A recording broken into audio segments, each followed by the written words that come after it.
If these people are radicalized and they don't support the United States and they are disloyal to the United States as a matter of principle, fine. It is their right, and it is our right and obligation to segregate them from the normal community for the duration of the conflict. Thus spoke retired General Wesley Clark, a former Democratic Party presidential candidate, in an interview on MSNBC this past Friday.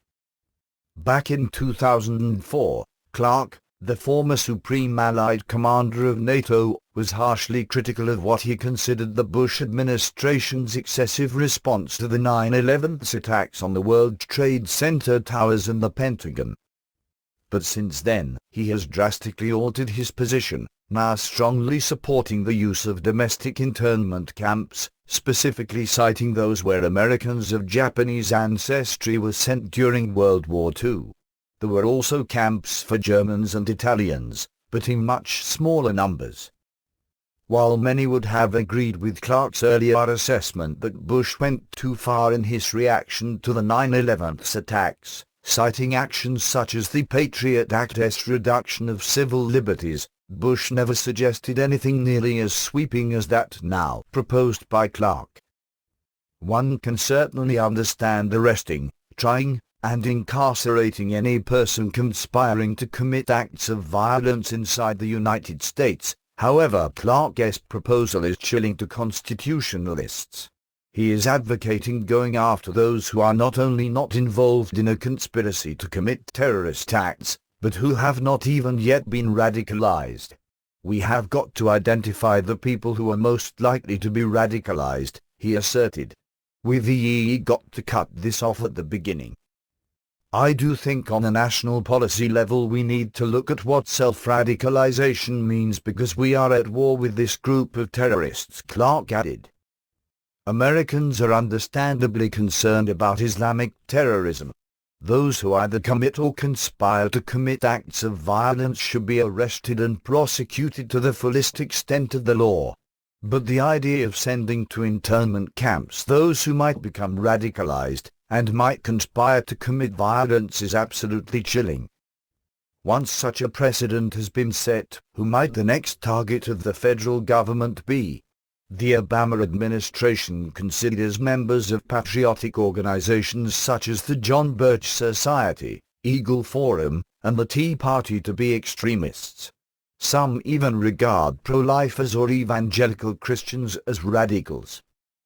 Who would decide which individuals would be sent to these internment camps?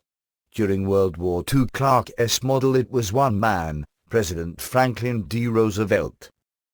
Following the bombing of Pearl Harbor, Roosevelt issued Executive Order 9066, commanding that Japanese Americans be relocated away from the West Coast and into internment camps without any due process, proof of disloyalty, or regard to American citizenship.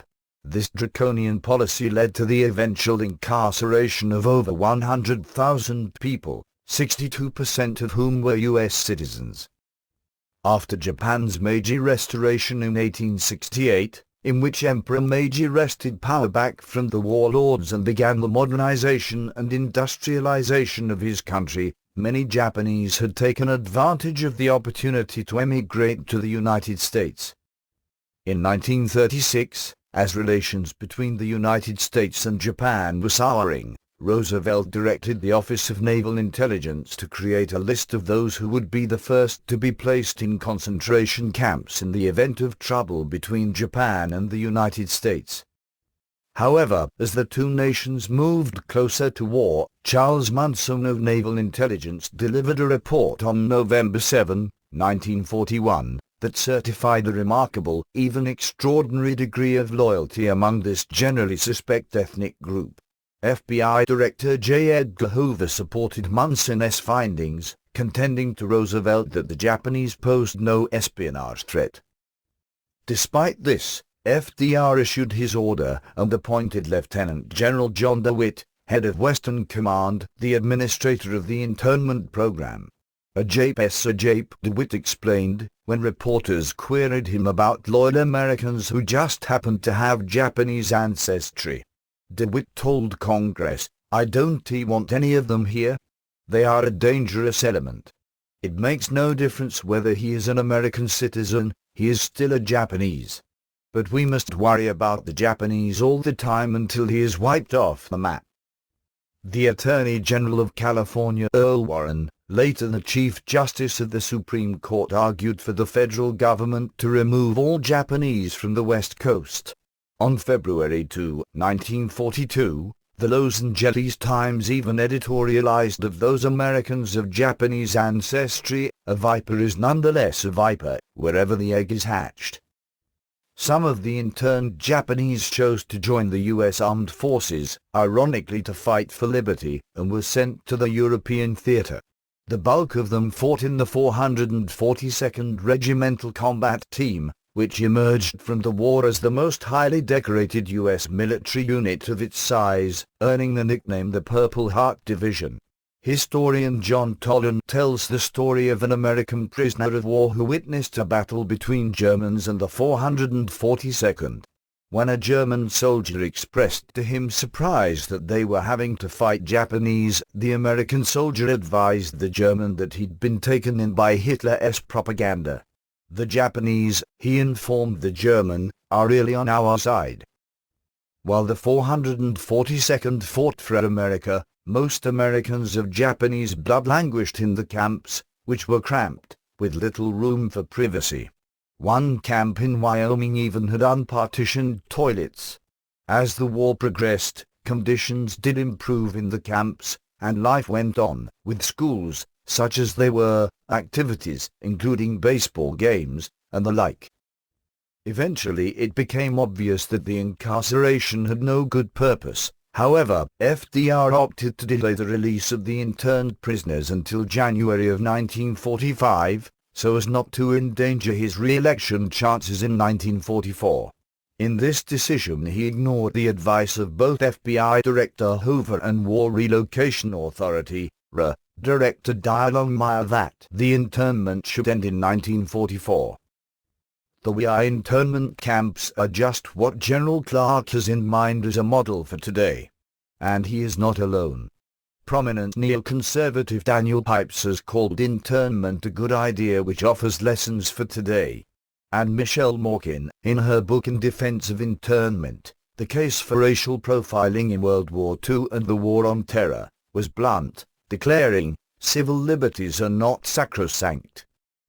Despite the clear protections of civil liberties in the Constitution and the Bill of Rights, in 1944 the Supreme Court ruled 6-3 in the case of Komatsu v. the United States that the internment camps did not violate the Constitution. Former Supreme Court Justice Tom Clark, who assisted the U.S. Department of Justice in effecting the relocation of the Japanese, addressed this issue in the epilogue of his 1992 book, Executive Order 9066, The Internment of 110,000 Japanese Americans. The truth is, as this deplorable experience proves, that constitutions and laws are not sufficient of themselves.